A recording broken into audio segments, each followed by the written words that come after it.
Hey yo, when did it get so cold outside? Happy equinox. Whatever. Hey yo, I'm looking at this little SmackDown page on .com, right? And they don't got nothing but the preview. It's like they started the results, but then they never really put them up. How professional. I mean, at the end of the day, it's cool with me because we could run through it straight like this. Seeing the fact that it's a new administration, you not about to catch me running around checking everybody else.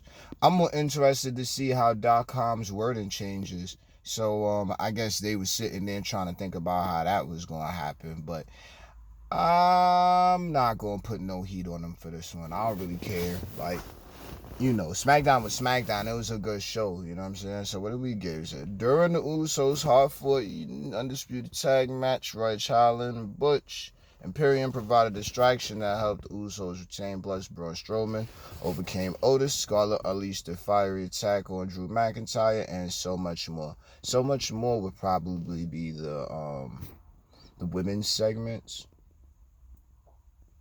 Shotzi's great right now.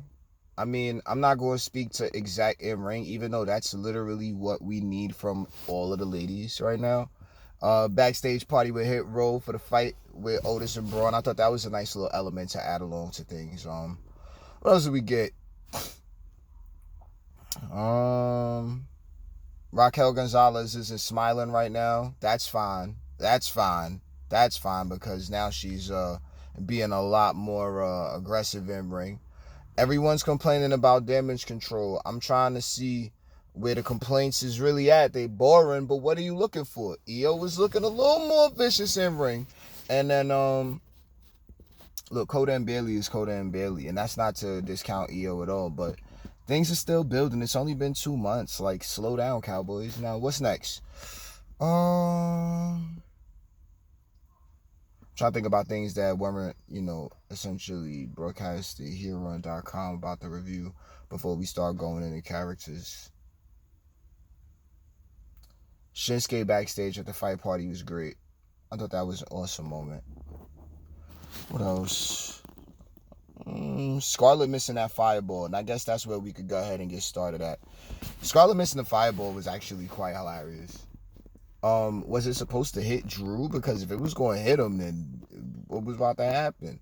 You know what I mean? But ultimately, they brought the segment back together. It made sense by the end. So, all right, cool. That was fine. What we got after that?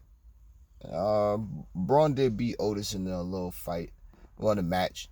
Big man match. A lot of, you know what? Let's just keep it going because I'm not about to sit here and let my phone overheat and have my, review get cut, short. Like, I'm not about to do that. So, we're going to do what we can to move this. Braun and Otis, it was a good match for both of them. I'm gonna come back to this, I think.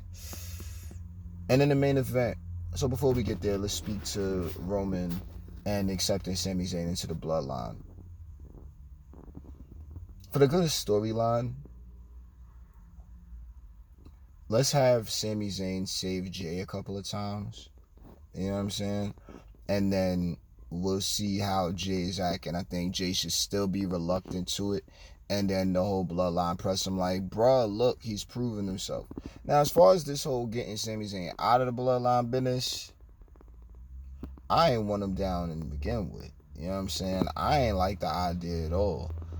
I figured Sami Zayn was going to be a couple of weeks and then be finished. That's not what we got.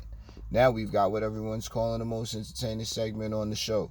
Or, he's one of the brightest spots on the show right now. I'm not going to hate on it and take away from it. Isn't necessarily my cup of coffee. I mean, it depends on where we getting the coffee from. You know what I'm saying? So, I'll call it like that and leave it there as far as Sami Zayn getting down with the bloodline with Solo and all that. The bloodline looks great coming out. What is that, all 7 of them or something like that? I don't even know. Roman, Heyman, Usos, Solo, Zayn. That's 6. Okay, so, I mean, not bad, man. Drama and all the rest of the politics as far as Solo not having a North American Championship, but I mean, I think Gravy made a real good point with, It needed to stay down there on NXT. HBK ain't want to lose it to the main roster. I think it's a way to get things started as far as like the full blending and merging. Not fully, but you know what I mean. Like as far as like the easy transition from NXT to main roster. You know what I mean? Like is good stuff, and you can see it through the matches. Like every superstar has like somewhat of a clean slate because they have the opportunities to tell better stories in ring. That's what's happening, and it's starting to turn into who's going to get the chance to get in the ring and tell their story. But at the same time, even with the regular backstage segments and vignettes, it's a little bit more these things have a little more sustenance. You know what I mean? Like this is a lot more character development as far as, in my opinion, you know, just the foreseeable future goes. You know, like this is, if we keep it this path in 6 months, let's just keep it at 6 now, can be 2 in. So in 6 months, every superstar that we just watched last night is going to be light years ahead. And this is what I mean when it comes to, quick tangent, the WWE Universe thing. I'm not crazy about this whole calling them WWE fans thing. Like, if that was one thing the old man did get right, it was referring to these cats as stars in the universe. And then we got the superstars in the ring. But that's my only stance on it. I will call that out.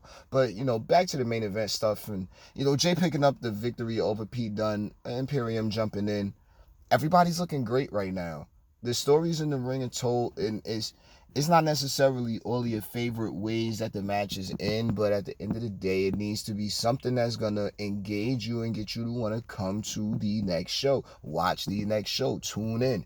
And I walked into SmackDown excited to see it. Am I satisfied with SmackDown? Yeah, for the most. You know what I'm saying? Do I think SmackDown could be better? I mean, I think it's preference. You know what I mean? Like, I enjoyed watching everybody get out there and do their thing. Liv was out there. I can't forget that. Sorry about that. The Liv parade continues. She beat up Lacey Evans. So she got a killer instinct. I'm not a fan of how Liv is trying to tell the story. But the senton was freaking bananas. That shit knocked me out. That's why I almost forgot about it.